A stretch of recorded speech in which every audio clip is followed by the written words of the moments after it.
Assalamualaikum warahmatullahi wabarakatuh. Perkenalkan, nama saya Rahmiati dengan NIM 22003025 dari Prodi Kesehatan Masyarakat.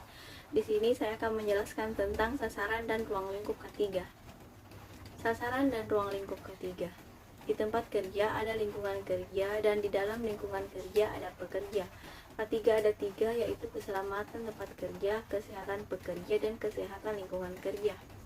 Untuk pekerja, kita harus memastikan kesehatan kerja pekerja sehingga tidak terjadi penyakit akibat kerja atau PHK. Untuk kesehatan lingkungan kerja dikenal juga dengan istilah higien industri. Lingkungan kerja yang aman dan sehat tentu dapat membantu pekerja dalam meningkatkan efisiensi dan produktivitas dalam bekerja, karena lingkungan kerja membuat pekerja menjadi nyaman. Untuk tempat kerja, keselamatan kerja pekerja sangat diperhatikan sehingga jangan sampai terjadi kecelakaan akibat kerja. Tujuannya yaitu agar pekerja sehat. Menurut John Gordon, penyakit dapat terjadi karena tiga hal, yaitu agen, host, dan environment, secara subjektif dengan indera. Identifikasi pertama, walk, talk, surveil. Walk baik kesehatan dan keselamatan, yaitu walking tour atau jalan kaki. Walk untuk alur ketiga untuk memastikan di perusahaan apakah sudah diterapkan atau belum diterapkan. Bising terdiri dari bising, cahaya, getaran. Untuk bising yaitu dengan pengukuran sound level meter atau SLM, untuk cahaya dengan pengukuran lux meter, dan untuk getaran dengan pengukuran vigrometer. Selanjutnya kimia dengan pengukuran MSDS atau material safety data sheet. Biologi diperiksa di lab, dan ergonomi dengan drift survey.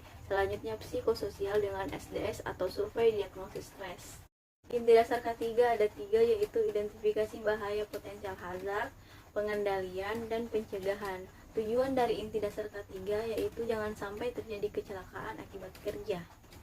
Hazard ada dua, yaitu kesehatan dan keselamatan. Hazard kesehatan berpotensi menyebabkan penyakit, sedangkan hazard keselamatan berpotensi menyebabkan kecelakaan akibat kerja. Hazard keselamatan ada tiga, yaitu 1. Perilaku tidak aman, 2. Kondisi tidak aman, dan 3. Risiko kebencanaan. Sedangkan kesehatan seperti fisik, kimia, biologi, ergonomi, dan psikososial. Untuk fisik seperti bising, pencahayaan, getaran, suhu ekstrim, tekanan, dan radiasi. Kebisingan yaitu dengan menggunakan sound level meter atau SLM. Pencahayaan dengan lux meter. Pencahayaan yang terang dapat menyebabkan gangguan penglihatan. Sedangkan getaran ada dua, yaitu getaran seluruh tubuh atau WBF dan getaran di tangan atau HAF. Alat untuk mengukur getaran disebut vibrometer. Selanjutnya, suhu ekstrim. Alat untuk mengukur suhu diukur dengan ISBB. Penyakit yang mungkin muncul seperti dehidrasi, kelelahan, dan paling parah stroke.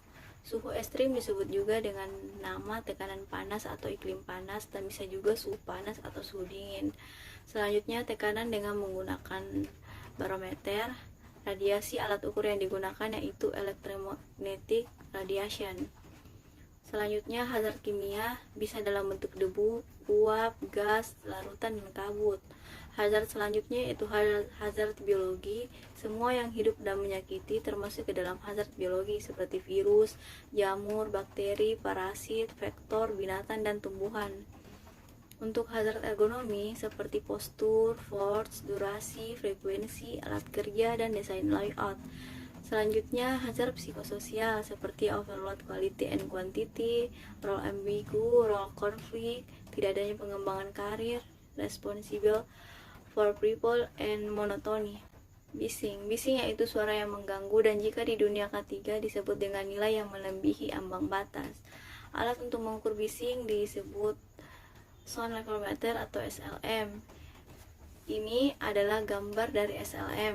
Menurut Permenaker nomor 5 tahun 2018, jika lama paparan 8 jam, maka nilai ambang batas yang ditolerir 85 desibel. Dan jika pajanan kebisingan bertambah 3 desibel, maka waktu pajanan harus dibagi 1/2. Seperti 88 desibel dibagi menjadi 4 jam, 91 desibel menjadi 2 jam. Pencahayaan diukur dengan lux meter seperti gambar di samping. Untuk getaran ada dua, yaitu getaran seluruh tubuh atau WBF dan getaran di tangan atau HAF. Alat untuk mengukur getaran yaitu vibrometer seperti gambar di samping. Suhu dengan menggunakan pengukuran ISBB. Jenis hazard kimia seperti debu silika mengakibatkan terjadinya penyakit silikosis, asbes mengakibatkan terjadinya asbestosis, berilium mengakibatkan penyakit beriliosis, debu kapas mengakibatkan penyakit bisinosis, besi mengakibatkan penyakit siderosis, debu batubara mengakibatkan penyakit pneumokonosis batubara, sedangkan debu kertas mengakibatkan penyakit bagososis. Cara untuk mengetahui kenapa bisa menimbulkan penyakit itu yaitu dengan menggunakan MS. Penyebab dan penilaian hazard psikososial ada 3, yaitu Holmes and Rahe, HRV, dan SDS. Holmes dan Rahe seperti faktor di luar pekerjaan, SDS seperti role ambigu, role konflik, role overload, quality and quantity, career development, responsibility. Dan untuk HRF ada 2, yaitu faktor di luar pekerjaan dan faktor intrinsik pekerjaan seperti tekanan panas.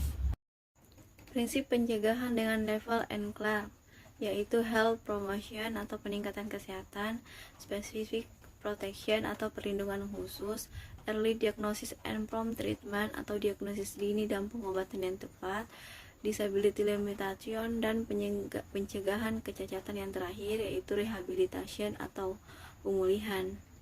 Sebelumnya terjadinya penyakit itu ada 2 fase, yaitu health promotion dan specific protection. Sedangkan jika sudah terjadi penyakit, kita bisa melakukan langkah early diagnosis and prompt treatment, disability limitation, dan rehabilitation. Untuk health promotion seperti pelatihan prakerja, pelatihan atau workshop, health atau safety talk, rekreasi MCU prakerja, dan stretching game. Untuk specific protection bisa dengan imunisasi, vaksinasi, dan APD. Selanjutnya early diagnosis and prompt treatment itu seperti MCU berkala dan khusus. Pemeriksaan di klinik, keluhannya seperti sakit apa dan alasannya apa. Selanjutnya disability limitation itu pengobatan dan perawatan, dan terakhir rehabilitation atau pemulihan yaitu seperti rehabilitasi di rumah sakit. Mungkin itulah penjelasan mengenai sasaran dan ruang lingkup K3. Lebih dan kurangnya mohon dimaafkan. Wassalamualaikum warahmatullahi wabarakatuh.